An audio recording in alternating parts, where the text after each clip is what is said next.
ഇന്ത്യയുടെ പ്രധാനമന്ത്രി നരേന്ദ്രമോദി ഈ പ്രാവശ്യം ക്രിസ്തുമസ് ആഘോഷിച്ചത് ക്രിസ്ത്യൻ മതമേലധ്യക്ഷന്മാരുടെ കൂടെയാണ്. ഇതിൽ എന്താണ് രാഷ്ട്രീയം? അത് BJPയുടെ ഒരു സോഷ്യൽ എഞ്ചിനീയറിംഗ് ആയിട്ടാണ് നമ്മൾ കണക്കാക്കേണ്ടത്. കാരണം 2 വട്ടം അധികാരം കൈയാളുകയും 3-ാം വട്ടം അധികാരത്തിലേക്ക് എത്തും എന്ന് പ്രതീക്ഷിക്കപ്പെടുന്ന ഒരു പാർട്ടിയെ സംബന്ധിച്ചിടത്തോളം എങ്ങനെയാണ് ഇന്ത്യയിലെ വിവിധ സമുദായവുമായിട്ട് ബന്ധം സ്ഥാപിക്കുകയും ആ സമുദായങ്ങളൊക്കെ തന്നെ ആ പാർട്ടിയുടെ ഭാഗമാക്കി മാറ്റിത്തീർക്കുകയും ചെയ്യാം എന്ന കൗശലമാണ്, ബുദ്ധിയാണ്, സോഷ്യൽ എഞ്ചിനീയറിംഗ് ആണ് അതിൽ പ്രവർത്തിക്കുന്നത്. ഇത് ഒരു വെറും ക്രിസ്മസ് ആഘോഷം മാത്രമല്ല, അത് വരാൻ പോകുന്ന നാളത്തെ വളരെ പ്രായോഗികമായിട്ടുള്ള രാഷ്ട്രീയത്തിൻ്റെ ഒരു നടപ്പ് ശാസ്ത്രമായിട്ടാണ് നമ്മൾ അതിനെ കണക്കാക്കുന്നത്. അതിനകത്ത് എന്ത് സോഷ്യൽ എഞ്ചിനീയറിംഗ് ആണുള്ളത്? ഏതാണ്ട് 80% വരുന്ന ഹിന്ദുക്കളുള്ള ഇന്ത്യ മഹാരാജ്യത്ത് ഏതാണ്ട് 2% മാത്രം വരുന്ന ക്രിസ്ത്യൻ മതസമൂഹത്തെ കൂട്ടി നിർത്തി എന്ത് സോഷ്യൽ എഞ്ചിനീയറിംഗ് ഇന്ത്യ മഹാരാജ്യത്ത് നടത്താൻ പറ്റും എന്നുള്ളതാണ് ഇദ്ദേഹം പറയുന്നത്. സോഷ്യൽ എഞ്ചിനീയറിംഗ് എന്ന് പറയുന്നത് എത്ര ശതമാനം വോട്ട് കിട്ടും എന്നുള്ളതിനെ അടിസ്ഥാനപ്പെടുത്തിയിട്ടില്ല. ഒരു രാജ്യത്ത് പ്രവർത്തിക്കുന്ന സർക്കാരിനെ എങ്ങനെയാണ് സമൂഹത്തിൻ്റെ അഭിപ്രായം രൂപപ്പെടുത്തുന്നത്? അപ്പോൾ മണിപ്പൂർ പോലെയുള്ള കത്തുപിടിച്ചിരിക്കുന്നതായിട്ടുള്ള പ്രശ്നങ്ങളെ പൊതുസമൂഹത്തിന് മുന്നിൽ ചർച്ച ചെയ്യാതിരിക്കുക എന്ന് പറയുന്നത് സോഷ്യൽ എഞ്ചിനീയറിങ്ങിൻ്റെ ഒരു പാർട്ടാണ്. നമ്മൾ പ്രത്യേകം ശ്രദ്ധിക്കേണ്ട ഒരു കാര്യം, ഈ ക്രിസ്മസ് ആഘോഷ വേളയിൽ ഒരു വട്ടം പോലും ക്രിസ്ത്യൻ മതമേധാവികൾ ഈ വിഷയം അവതരിപ്പിച്ചതായിട്ട് വാർത്തകളിലെങ്ങുമില്ല. അല്ല, അതിനകത്ത് ഇപ്പം ഈ പറയുന്നതിനകത്ത് ഒരു വിരോധാഭാസമുണ്ട്. ഇവിടുത്തെ മാധ്യമങ്ങളും കേരളത്തിലെ മുഖ്യധാരാ മാധ്യമങ്ങളെല്ലാം ചർച്ച ചെയ്യുന്നത്, ഇന്ത്യയിലെ ഉടനീളമുള്ള കാര്യം എനിക്കറിയത്തില്ല, മണിപ്പൂർ പോലുള്ള വിഷയങ്ങൾ ഏറ്റെടുത്ത് വർഗീയ ധ്രുവീകരണം ഉണ്ടാക്കി അധികാരത്തിലിരിക്കുന്ന ഒരു പാർട്ടിയാണ് BJP. അതിൽ ഏറ്റവും അപ്പോൾസനായിട്ടുള്ള ആളാണ് ഇന്ത്യൻ പ്രധാനമന്ത്രി എന്നുള്ളതാണ്. അപ്പോൾ അത്തരത്തിൽ ആ സാഹചര്യത്തിൽ അധികാരത്തിൽ വരാൻ കഴിയുന്ന ഒരു പാർട്ടിയാണ് BJP എങ്കിൽ ഇത്തരത്തിലൊരു സമീപനത്തിൻ്റെ ആവശ്യമുണ്ട്. അധികാരത്തിലേക്ക് എത്താൻ വേണ്ടിയിട്ട് വർഗീയ ധ്രുവീകരണം എന്ന് പറയുന്നത് ശക്തമായിട്ടുള്ള രീതിയിൽ ഉപയോഗിക്കപ്പെട്ടിട്ടുണ്ട്. 2024 തെരഞ്ഞെടുപ്പിലെ ഏറ്റവും പ്രധാനപ്പെട്ട ഒരു പ്രചരണായുധം എന്ന് പറയുന്നത് രാമക്ഷേത്രമായിരിക്കുമെന്നുള്ളതായിരുന്നു നമുക്കറിയാവുന്നതാണ്. അതെല്ലാം ചെയ്യുന്നത് ഒരു വിഭാഗത്തെ, നേരത്തെ സൂചിപ്പിച്ച 80% വരുന്നതായിട്ടുള്ള പ്രധാനപ്പെട്ട സമുദായത്തെ കൂടെ നിർത്തുക, അവർക്ക് വേണ്ടിയുള്ള പ്രവർത്തനമായിട്ട് മാറ്റി തീർക്കുക. അതോടൊപ്പം തന്നെ എതിർ നിൽക്കുന്നതായിട്ടുള്ള അല്ലെങ്കിൽ മറുവിഭാഗത്ത് നിൽക്കുന്നതായിട്ടുള്ള വിഭാഗത്തെയും അതിൻ്റെ കൂടെ ചേർക്കുന്നതല്ലേ സോഷ്യൽ എഞ്ചിനീയറിംഗ്? അല്ല, അതിന് ചേർക്കുന്നതുകൊണ്ട് നമുക്കൊരു കാര്യം ചെയ്യുന്നതുകൊണ്ട് ഗുണമുണ്ടായാൽ ചേർത്താൽ പോരെ. ഈ പറയുന്ന വർഗീയ ധ്രുവീകരണം കൊണ്ട് ഇപ്പോൾ ഉള്ള 330 സീറ്റിൽ നിന്ന് 440ലേക്ക് BJPക്ക് വരാൻ സാധിക്കുമെങ്കിൽ, അതാണ് അവരുടെ അജണ്ടയെങ്കിൽ, അതുകൊണ്ടാണ് നമുക്ക് പ്രയോജനമുള്ളതെങ്കിൽ, എന്തിനാണ് ഇത്തരത്തിലൊരു സോഷ്യൽ എഞ്ചിനീയറിംഗ് വരുമ്പോൾ അവിടെ സീറ്റ് കുറയാനല്ലേ സാധ്യതയുള്ളൂ? അപ്പോൾ ആ ഒരു പറച്ചിലിനകത്തും BJPയുടെ പുറത്തുള്ള ഈ ആരോപണത്തിനകത്തും യാതൊരു അർത്ഥവുമില്ലെന്നുള്ളതല്ലേ വരുന്നത്. അല്ല, BJPയെ സംബന്ധിച്ചിടത്തോളം എങ്ങനെ സർവ്വസ്വീകാര്യത ഉണ്ടാക്കാൻ കഴിയും എന്നത് ഒരു പാർട്ടി എന്ന നിലയ്ക്ക് അതിൻ്റെ പ്രധാനപ്പെട്ട അജണ്ടയായിരിക്കണം എന്നാണ് ഞാൻ വിശ്വസിക്കുന്നത്. കാരണം അധികാരത്തിലേക്ക് എത്തുന്നതിന് വേണ്ടിയിട്ട് എന്തുമാകാം. അത് അധികാരത്തിലെത്താൻ സമയമായി 3 മാസം കഴിയുമ്പോൾ തെരഞ്ഞെടുപ്പ് വരികയാണ്. അധികാരത്തിൽ എത്തുന്നതിന് വേണ്ടി വർഗീയ ധ്രുവീകരണം ഉപയോഗിക്കുന്ന പാർട്ടി ഈ ഒരു സമയത്ത് ഇത്തരത്തിലൊരു കാര്യമെടുത്താൽ അവർക്ക് ഗുണം ചെയ്യുമോ എന്നുള്ളതാണ് എൻ്റെ ചോദ്യം. അവർക്കെതിരെയുള്ള ആരോപണം മറിച്ചാണ്. അതെ, അവർക്കത് ഗുണം ചെയ്യുമെന്നുള്ളതിൻ്റെ പേരിലാണല്ലോ അവരെ ചെയ്യുന്നതല്ല. അത് എന്തിനാണ് പിന്നെ നമ്മളൊരു ഈ ക്രിസ്മസ് സാധനം എന്ന് പറയുന്നത് ഉപയോഗിക്കപ്പെടുന്നത്? അതിൻ്റെ ഗുണം അത് തന്നെയാണ്. അപ്പോൾ നമ്മൾ പറയേണ്ടത് BJP ഈ പറയുന്ന ആരോപണം കേൾക്കുന്നത് പോലെ മത ധ്രുവീകരണ പാർട്ടിയല്ല, അല്ലെങ്കിൽ വർഗീയ ധ്രുവീകരണം ഉണ്ടാക്കുന്ന പാർട്ടിയല്ല എന്ന് വിശ്വസിക്കേണ്ടി വരും. അല്ല, വർഗീയ ധ്രുവീകരണം ഉണ്ടാക്കിയ ഒരു പാർട്ടി, അല്ലെങ്കിൽ അത് വെച്ചുകൊണ്ട് വീണ്ടും അധികാരം നിലനിർത്താനായിട്ട് ശ്രമിക്കുന്ന പാർട്ടി, പക്ഷേ എന്നും അതുകൊണ്ട് മാത്രം അധികാരം നിലനിർത്താൻ കഴിയില്ല എന്ന് തിരിച്ചറിയുന്നൊരു പാർട്ടി. അതാണ് ആ പാർട്ടിയുടെ പ്രത്യേകതയായിട്ട് നമ്മൾ മനസ്സിലാക്കേണ്ടത്. അധികാരത്തിലേക്ക് വരുന്നതിന് വേണ്ടി വളരെ തീവ്രമായി നടത്തപ്പെട്ട ഒന്ന് യഥാർത്ഥത്തിൽ സോമനാഥിൽ നിന്ന് ആരംഭിച്ച രഥയാത്രയായിരുന്നുള്ളതായിരുന്നു നമുക്കറിയാം. ശരിക്കും പറഞ്ഞാൽ ഈ ഇന്ത്യൻ രാഷ്ട്രീയത്തിൽ തന്നെ വലിയ മാറ്റമുണ്ടാക്കിയ ഒരു മൂവ്മെൻ്റ് ആയിരുന്നു ഈ അയോധ്യ മൂവ്മെൻ്റ് എന്ന് പറയുന്നത്. അതിൻ്റെ ഒരു പിന്നക്കളിയില്ല, അതിൻ്റെ പൂർത്തീകരണത്തിൻ്റെ വേളയിലാണ് എത്തി നിൽക്കുന്നത്. അപ്പോൾ അതിൻ്റെ ആവശ്യം കഴിഞ്ഞു. ശരിക്കും ഇനി അതും കൊണ്ട് നടക്കേണ്ട കാര്യമില്ല എന്ന് തന്നെയാണ് BJP കണക്കാക്കുന്നത്. ഇനി എല്ലാവരുടെയും പാർട്ടി എന്ന നിലയ്ക്ക് അത് മാറിത്തീരുന്നത് അതിന് ഗുണമാണ്. മറ്റ് വികസന കാര്യങ്ങളിലേക്ക് അതിന് ശ്രദ്ധ കേന്ദ്രീകരിക്കുന്നത്. അദ്ദേഹം പറയുന്നത് ഇന്ത്യയിലെ എല്ലാ ജനങ്ങളെയും കൂട്ടിയോജിപ്പിച്ച് ഇന്ത്യ ലോകത്തിൻ്റെ നിറയിലെത്തിക്കുന്നതിന് ഒരു സമീപനത്തിൽ കൂടി മുന്നോട്ട് പോകുന്നതിനാണ് BJP ശ്രമിക്കുന്നത്.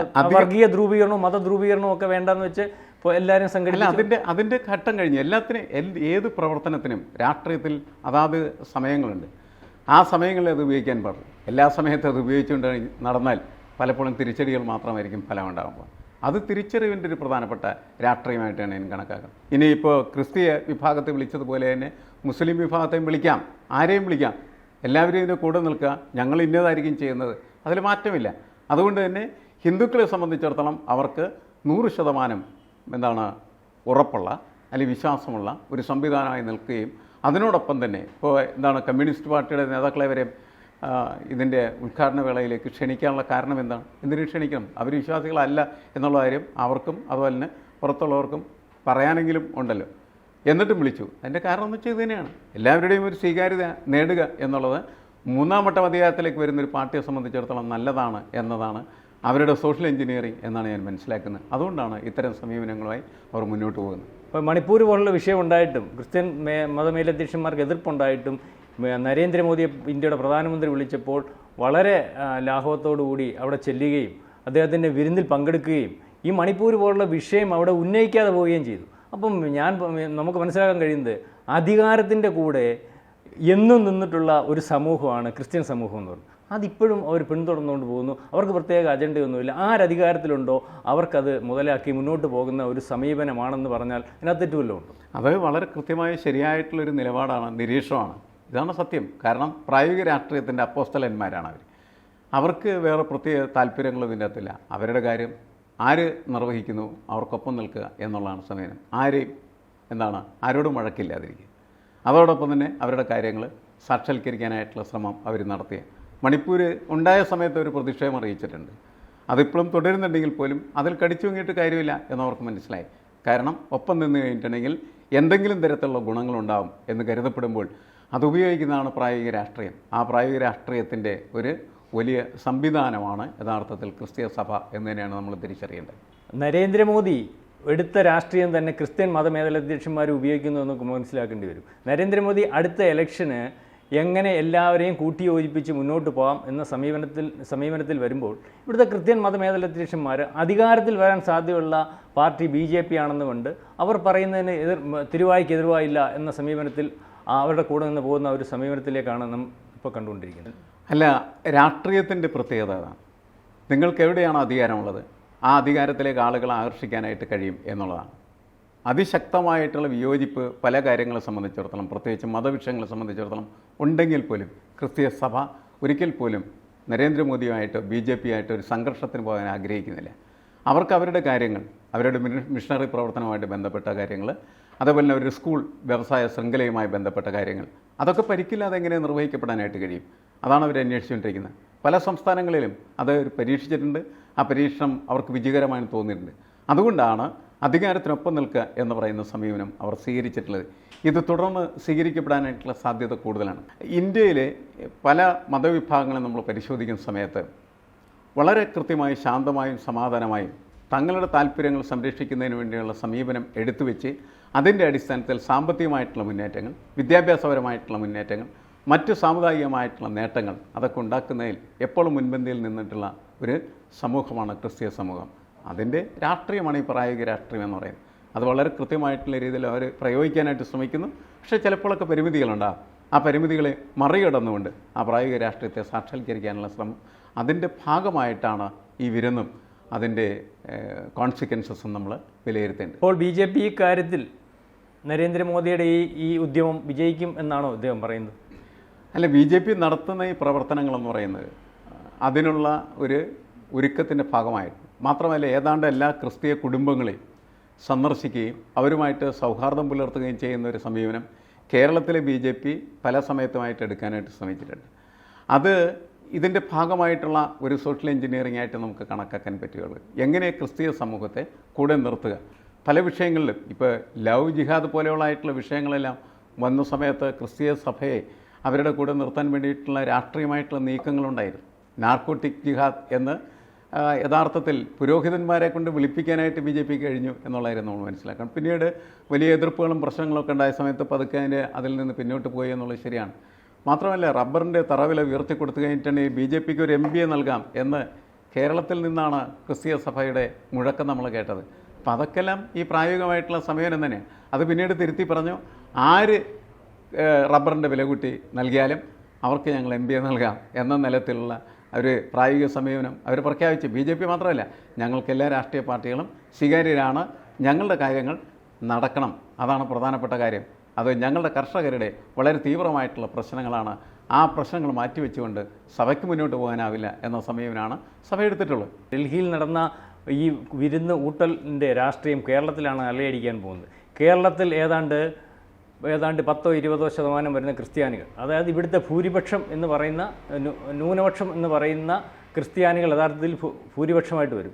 ഇവരുടെ വോട്ട് കൂടി കിട്ടിയാൽ മാത്രമേ BJPക്ക് അധികാരത്തിൽ വരാൻ സാധിക്കുകയുള്ളൂ. നേരിട്ട് മുസ്ലിം സമുദായത്തോട് കൂറ് പുലർത്താൻ BJPക്ക് മടിയുള്ളതുകൊണ്ടും ഇത്തരത്തിലുള്ളൊരു സമീപനമായിട്ട് മുന്നോട്ട് പോയി കേരളമാണ് അവരുടെ ലക്ഷ്യം എന്ന് പറഞ്ഞാൽ അത് എത്രത്തോളം ശരിയുള്ളതാണ്, അതല്ലയോ ശരി ഇതിനകത്ത് എന്നാണ് എനിക്ക് തോന്നുന്നത്. അല്ല, കേരളത്തെ ഉദ്ദേശിച്ചുകൊണ്ട് തന്നെ ആയിരിക്കണം യഥാർത്ഥത്തിൽ ഡൽഹിയിൽ അത്തരത്തിലുള്ള ഒരു വിരുന്ന് നടന്നത്. ഡൽഹിയിലാണ് വിരുന്നെങ്കിലും അതിൻ്റെ ആഘോഷം നടക്കുന്ന കേരളത്തിലാണ്. കാരണം നേരത്തെ താങ്കൾ സൂചിപ്പിച്ചതുപോലെ 20% വരുന്നതായിട്ടുള്ള വോട്ട് ബാങ്ക് ക്രിസ്തീയ സമൂഹത്തിന് കേരളത്തിലുണ്ട്. അത് ഇക്കാലം വരെയും കോൺഗ്രസിനൊപ്പം തന്നെ ചേർന്ന് നിന്നിരുന്ന.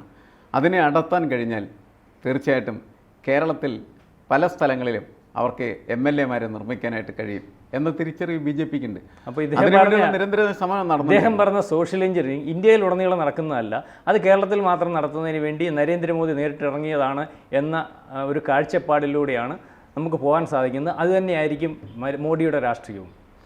അല്ല, കേരളത്തിൽ ആണത് കൂടുതലായിട്ട് പ്രതിഫലിക്കുക, അല്ലെങ്കിൽ കേരളത്തിലാണ് അതിൻ്റെ സ്ട്രാറ്റജി കൂടുതലായിട്ട് വർക്ക് ചെയ്യുക. പക്ഷേ ഇന്ത്യയിലാകമാനം തന്നെ അങ്ങനെ ആകുന്നതിൽ വലിയ അഭിപ്രായ വ്യത്യാസമൊന്നും BJPക്ക് ഉണ്ടാവില്ല എന്നാണ് ഞാൻ കണക്കാക്കുന്നത്. അപ്പോൾ നമുക്കിതിൽ മനസ്സിലാക്കേണ്ടത് നരേന്ദ്രമോദി രാഷ്ട്രീയം ഉപയോഗിക്കുമ്പോൾ അതേ രാഷ്ട്രീയം തന്നെ ക്രിസ്ത്യൻ മതമേലധ്യക്ഷന്മാർ മറ്റു രീതിയിൽ ഉപയോഗിച്ച് അവരുടെ കാര്യസാധ്യം നടത്തിക്കൊണ്ട് പോകുന്ന ഒരു സമീപനമാണ്. അപ്പോൾ അത്തരത്തിലേക്ക് നമുക്ക് ഈ ചർച്ച അവസാനിപ്പിക്കും. കൂടുതൽ വാർത്തകളും വിശേഷങ്ങളും നിങ്ങളിലേക്ക് എത്താൻ ABC മലയാളം സബ്സ്ക്രൈബ് ചെയ്യുക, ബെൽ ബട്ടണും അമർത്തുക.